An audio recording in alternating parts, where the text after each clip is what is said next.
იძებნებიან ქართული ოცნების ის დეპუტატები, რომლებიც მოსკოვში საიდუმლო შეხვედრებზე რუს დეპუტატებთან დადიან.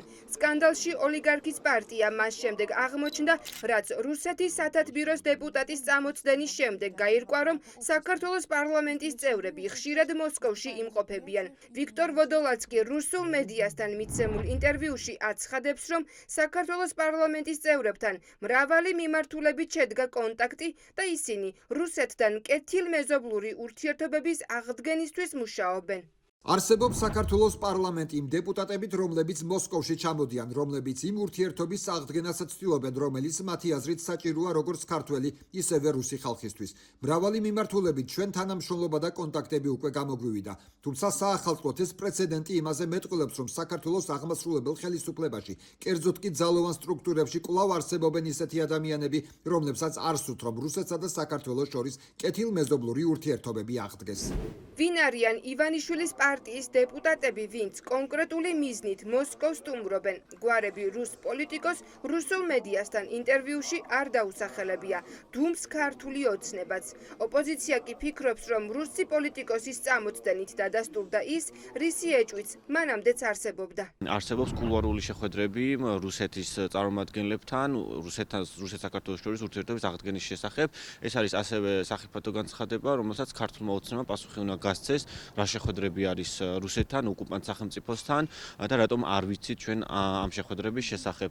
შესაბამისად, აი ამ განცხადებიდან გზავნილი არის ის, რომ რუსეთი საქართველოს და ქართულ ოცნებას აღიქვამს როგორც მის მარიონეტულ წარმომადგენლებად.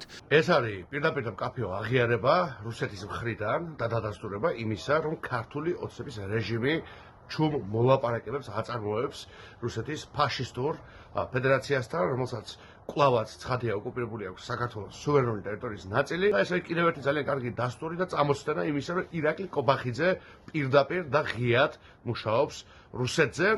რუსეთის სათათბიროს დეპუტატი ვიქტორ ვოდოლაცკი სამთავრობო მედიისთვის მიცემულ ინტერვიუში განსაკუთრებულ იმედებს ირაკლი კობახიძეზე ამყარებს.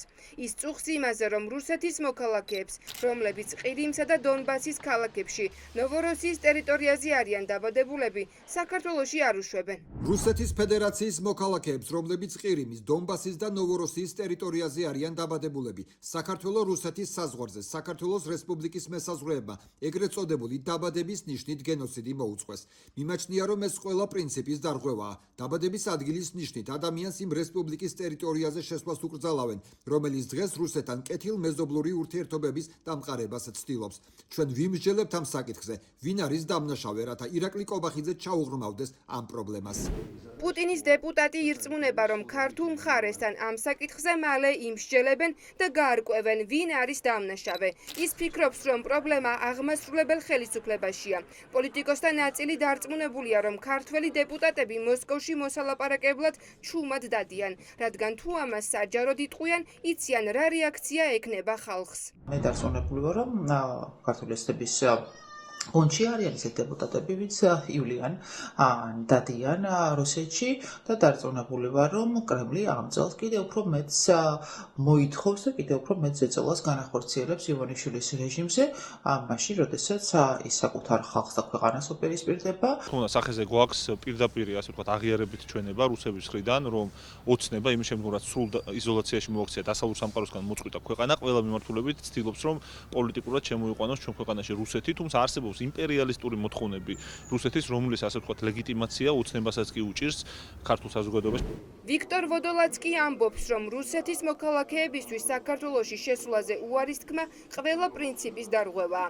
იმ ფონზე, როცა ქართველი დეპუტატები მოსკოვში ჩადიან და რუსეთთან ურთიერთობების აღდგენას ცდილობენ.